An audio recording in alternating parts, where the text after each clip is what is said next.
बहुत समय पहले की बात है। उद्धव देश के राजा जयसिंह की एक बेटी थी। उस लड़की का नाम सुचिता था। सुचिता बहुत ही सुंदर, सुशील और बहुत ही शूरवीर लड़की थी। सुचिता के इन सभी गुणों की चर्चा दूर दूर के घरों में होती थी। जब सुचिता बड़ी हो गई तो राजा को उसके विवाह की चिंता सताने लगी। यूं तो हजारों युवक सुचिता से विवाह करने के इच्छुक थे, परंतु उनमें से राजा को कोई भी पसंद नहीं आता था। अगर कोई लड़का जयसिंह को पसंद आ जाता तो वह सुचिता को पसंद नहीं आता था। इसी कारण से सुचिता का विवाह करना जयसिंह के लिए एक बहुत ही बड़ी चुनौती का विषय बन गया। वह दिन रात इसी उलझन में खोए रहते। एक दिन राजा के गुरु महल में पधारे। राजा ने उन्हें अपनी समस्या बताई। बस इतनी सी बात के लिए दुखी हो? जयसिंह की बात सुनकर गुरुजी हंसकर बोले, इस समस्या का समाधान बहुत ही आसान है। सुचिता की शादी के लिए तुम एक स्वयंवर रचाओ।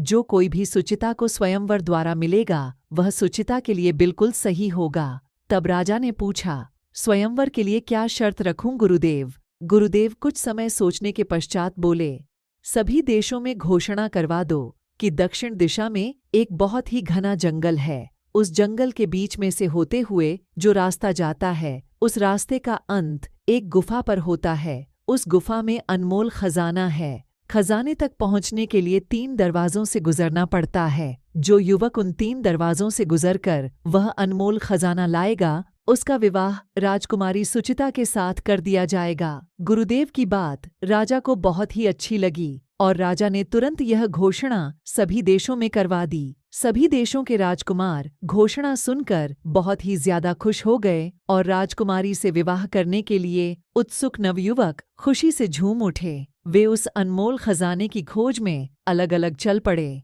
परंतु खजाने तक पहुंचने का रास्ता इतना आसान नहीं था। वह बड़ा ही भयानक जंगल था। जंगली जानवरों की भरमार थी। कदम कदम पर विषैले कीड़े मकोड़े रेंगते थे। जानवरों और कीड़ों से बचते हुए रास्ता ढूंढना बहुत कठिन था। जो युवक उस खजाने की खोज में निकले थे, वे जंगल में पहुंचते ही जंगली पशुओं से डरकर या घायल होकर लौट आए। कुछ आगे बढ़े भी, पर वे जा न सके, क्योंकि जहां वह जंगल समाप्त होता था वहां तेजी से बहने वाली एक नदी थी। उसमें बड़े बड़े घड़ियाल थे। उस नदी के पानी का बहाव बहुत तेज था, इसलिए वहां नाव नहीं चल सकती थी। उस नदी को तैरकर पार करने के सिवा कोई चारा नहीं था, परंतु नदी में उतरना अपनी मौत को निमंत्रण देने के समान था। घड़ियाल नदी में उतरने वाले पर टूट पड़ते थे और उसे चट कर जाते थे। यह देख सभी हिम्मत हार गए। कलिंग में ही समीर नाम का एक बहादुर नवयुवक भी रहता था। उसने घोषणा सुनी तो उसके मन में भी राजकुमारी को पाने की इच्छा जागी। वह उस अनमोल खजाने को लाने के लिए निकल पड़ा। जंगल से गुजरते हुए उसे भी उन्हीं मुसीबतों का सामना करना पड़ा। रास्ते में उसे एक जगह एक सांप ने डस लिया। बड़ी मुश्किल से उसने विष उतारा। आगे एक शेर ने उस पर आक्रमण करके बुरी तरह घायल कर दिया। फिर भी मुसीबतों को झेलता वह किसी तरह नदी के किनारे पहुंच गया। नदी के किनारे पहुंचते ही उसे नदी में कई घड़ियाल तैरते नजर आए, परंतु उसने हिम्मत दिखाई। अपनी तलवार मजबूती से थाम वह नदी में कूद गया। नदी में कूदते ही उस पर कई घड़ियालों ने हमला कर दिया। समीर अपनी तलवार से उन्हें मारने भगाने लगा। वह तैरता हुआ आगे भी बढ़ता गया। उसे बहुत सारे घाव भी लगे। आखिर वह नदी के दूसरे किनारे पर पहुंच ही गया। नदी के दूसरे किनारे पर उसे एक बड़ा सा महल नजर आया। वह महल की ओर बढ़ा। महल के दरवाजे पर उसे एक तख्ती नजर आई। उस पर लिखा था, इस महल की हर चीज का मालिक मैं हूँ। मेरी अनुमति के बिना कोई भी इस महल की किसी भी चीज को छूने या उठाने का प्रयत्न न करे। वह उस पर लिखे शब्दों को पढ़ता है और महल के अंदर जाता है तो महल के अंदर जाते ही उसकी आंखें अचरज से खुली की खुली रह गईं। महल के चारों तरफ हीरे मोती और सोने चांदी के ढेर लगे थे। उनकी रक्षा करने वाला वहां कोई भी नहीं था। महल के बाहर एक नाव थी। कोई भी उन हीरे मोतियों को चुराकर उस नाव द्वारा आसानी से भाग सकता था, परंतु समीर ने इस बारे में सोचा भी नहीं। वह आगे बढ़ा।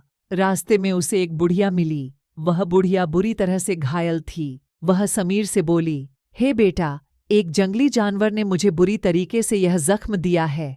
जख्मों से मुझे पीड़ा हो रही है। कृपया मेरी सहायता करो। बुढ़िया की यह दीन दशा देखकर समीर को बहुत दुख होता है। वह भूल गया कि वह वहां किस लिए आया है। वह बुढ़िया को उठाकर उसकी झोपड़ी में ले गया, जो कि बहुत ही पास में थी। बुढ़िया को बिस्तर पर लिटाकर वह जंगल से जड़ी बूटियां जमा करने लगा, जिससे बुढ़िया का इलाज कर सके। जड़ी बूटियों से उसने मलहम बनाया और उसे बुढ़िया के घावों पर लगाया। उसे बुढ़िया को आराम मिला। वह बुढ़िया की सेवा में लगा रहा।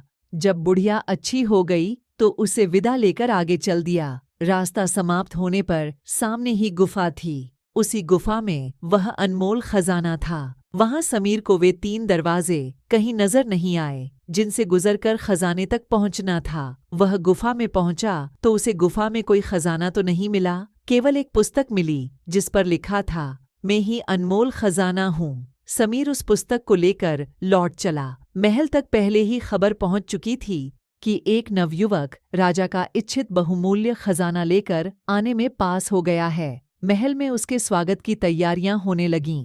समीर महल में पहुंचा तो राजा जयसिंह और राजकुमारी सुचिता ने उसका स्वागत किया। वहां गुरुदेव भी उपस्थित थे। समीर ने उस किताब को राजा के हाथों में सौंप दिया और खुद पर बीती सारी बातें राजा को बता दीं। समीर की बातों को सुनकर गुरुजी बड़े ही प्रसन्न मन से बोले, यही बहुमूल्य खजाना है जयसिंह। यह युवक ही सुचिता से शादी करने के लिए सही है। परंतु गुरुदेव, राजा जयसिंह आश्चर्यचकित होकर बोले, यह युवक तो उन 3 दरवाजों से होकर गया ही नहीं जिसकी आपने चर्चा की थी, तो फिर कैसे यह पुस्तक बहुमूल्य खजाना हो सकती है? गुरुदेव ने कहा, यह युवक उन 3 दरवाजों से गुजर चुका है राजन। यह पुस्तक ही अनमोल खजाना है। इसका नाम है जीवन। मैं समझा नहीं गुरुदेव। गुरुदेव बोले, यह युवक जिन 3 दरवाजों से गुजरकर इस अनमोल खजाने यानी जीवन तक पहुंचा, वे थे वीरता, ईमानदारी और दयालुता। सब गुरुदेव का मुंह देख रहे थे।